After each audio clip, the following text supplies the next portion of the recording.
आज इस वीडियो में हम बात करेंगे मस्कुलर डिस्ट्रॉफी के क्या कॉज होते हैं, क्या सिम्टम्स होते हैं और अगर किसी को मस्कुलर डिस्ट्रॉफी है तो उसका हम किस तरह से इलाज कर सकते हैं, उसकी कंडीशन को ठीक कर सकते हैं और उसकी कंडीशन में इम्प्रूवमेंट कर सकते हैं। वो ऐसी कौन सी मेडिसिन्स है जिनको हम यूज़ करेंगे तो मस्कुलर डिस्ट्रॉफी जो है ठीक होगी।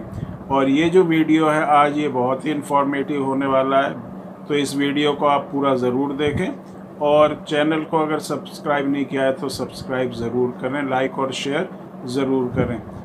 तो मस्कुलर डिस्ट्रॉफी जैसे कि पहले बहुत से वीडियो में बताया गया है कि ये मसल्स की प्रॉब्लम होती है। मसल्स का वीक होते रहना और टाइम के साथ साथ इस प्रॉब्लम का बढ़ते रहना, यही एक चीज़ होती है जो मस्कुलर डिस्ट्रॉफी में होती है।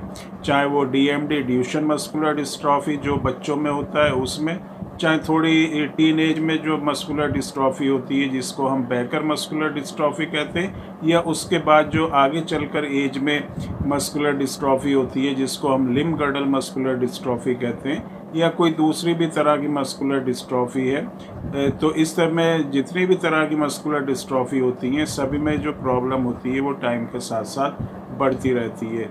जो मसल्स की जो वीकनेस होती है वो बढ़ती है, मसल श्रिंक होते चले जाते हैं, कमज़ोर होते चले जाते हैं, मसल्स में बिल्कुल जान नहीं रहती और मसल्स एकदम से लटक जाते हैं, उनमें बेजान जैसे एक मसल्स होती है उस तरह से हो जाते हैं। तो इसमें जो पहली चीज़ होती है वो कॉज क्या है, किस वजह से मस्कुलर डिस्ट्रॉफी होती है। वैसे तो मस्कुलर डिस्ट्रॉफी जो है जेनेटिक प्रॉब्लम होती है, जो जीन में म्यूटेशन की वजह से या डिलीशन की वजह से प्रॉब्लम होती है। प्रोटीन होता है जिसको हम डिस्ट्रोफिन प्रोटीन कहते हैं, उसके लिए जो जीन कोड करता है उस जीन में जो है अगर किसी भी तरह का कोई भी चेंज होगा, चाहे वो डिलीशन होगा चाहे वो जो है म्यूटेशन होगा, जिसकी वजह से जो प्रोटीन हमारी मसल्स की हेल्थ के लिए ज़रूरी होता है वो नहीं बनेगा और मस्कुलर डिस्ट्रॉफी की प्रॉब्लम हो जाएगी।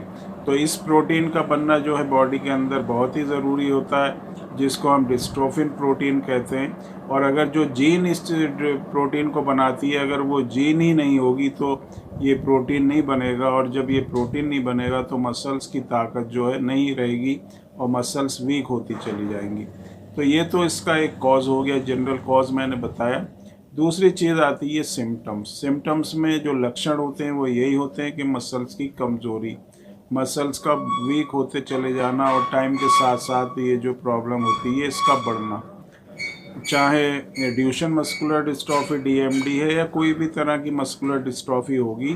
तो मस्कुलर डिस्ट्रॉफी का मतलब ही ये होता है कि मसल्स का वीक होते चले जाना।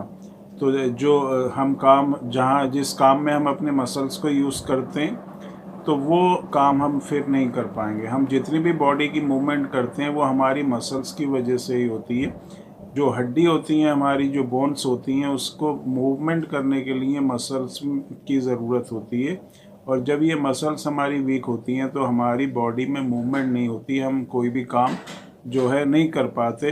तो ये ही एक सिम्टम होता है मस्कुलर डिस्ट्रॉफी का। वैसे तो बहुत से ऐसे सिम्टम्स हैं जिसको हम अलग अलग कैटेगरी में रख सकते हैं, बट अगर हम जनरल इसको सम अप करें तो यही है कि जो मांसपेशी होती हैं वो बहुत ज़्यादा कमज़ोर हो जाती हैं मस्कुलर डिस्ट्रॉफी में, और टाइम के साथ साथ ये कमज़ोरी बढ़ती ही चली जाती है। किसी दूसरी वजह से अगर आपके मसल्स में वीकनेस होगी तो वो टाइम के साथ इतना नहीं बढ़ेगी जितना मस्कुलर डिस्ट्रॉफी में होती है। तो ये एक प्रोग्रेसिव डिजीज़ होती है और टाइम के साथ साथ ये प्रॉब्लम बढ़ती है। तो ये तो इसका एक जनरल सिम्टम हुआ।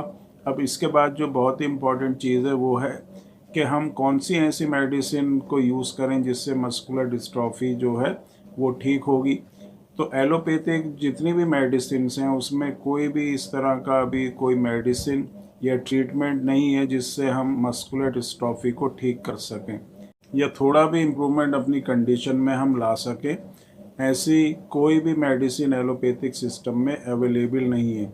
मल्टीविटामिन्स या विटामिन डी या इसके साथ स्टेरॉयड अगर आप यूज़ करते हैं तो कोई ख़ास इफेक्ट जो है मस्कुलर डिस्ट्रॉफी के पेशेंट में नहीं होता। और स्टेरॉयड तो आगे चल के कंडीशन को और ख़राब कर देते हैं और कंडीशन और ज़्यादा ख़राब हो जाती है।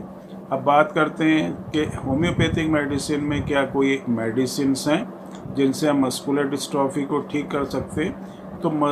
तो होम्योपैथिक मेडिसिन्स में बहुत ही अच्छी ऐसी इफ़ेक्टिव मेडिसिन्स हैं जो मस्कुलर डिस्ट्रॉफी को बहुत हद तक जो है कंट्रोल करती हैं, कंडीशन में इम्प्रूवमेंट करती हैं। और कंडीशन अगर पेशेंट की सही है, ज़्यादा उसके अंदर वीकनेस नहीं है, तो उसको पूरी तरह से क्योर भी कर सकती हैं। मेडिसिन्स जो होती हैं बहुत ही इफ़ेक्टिव होती हैं। इन मेडिसिन्स को हमको यूज़ करना है, लेकिन किस तरह से, कौन से सिम्टम में कौन सी मेडिसिन को यूज़ करना है, ये बहुत ही इम्पॉर्टेंट होता है। और हर पेशेंट के हिसाब से, उसके सिम्टम के हिसाब से मेडिसिन्स जो हैं, अलग अलग तरह की मेडिसिन्स जो है यूज़ की जाती हैं, सेलेक्ट की जाती हैं और वो दी जाती हैं। तो अगर हम इसको एक कम्बिनेशन फॉर्म में देखें तो कम्बिनेशन में हम इस तरह की मेडिसिन्स यूज़ करते हैं जो बेस्ट होम्योपैथिक मेडिसिन्स होती हैं, जो मस्कुलर डिस्ट्रॉफी की कंडीशन में इफ़ेक्टिव होती हैं। तो इन मेडिसिन्स को यूज़ करेंगे तो बहुत ही अच्छे रिज़ल्ट जो है आपको मस्कुलर डिस्ट्रॉफी में मिलेंगे।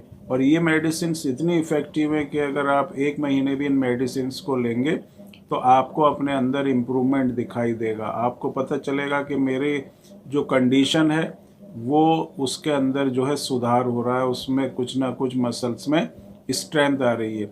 वैसे तो एक लॉन्ग प्रोसेस होता है मस्कुलर डिस्ट्रॉफी, क्योंकि कॉम्प्लिकेटेड प्रॉब्लम है, तो इसको ठीक करने के लिए टाइम की ज़रूरत होती है।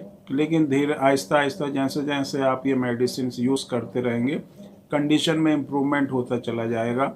और अगर इसको आप पूरी तरह से मेडिसिन को यूज़ करेंगे हमारे बताए हुए इंस्ट्रक्शंस के हिसाब से, तो आपको बहुत हद तक जो है अपनी कंडीशन में इम्प्रूवमेंट होगा।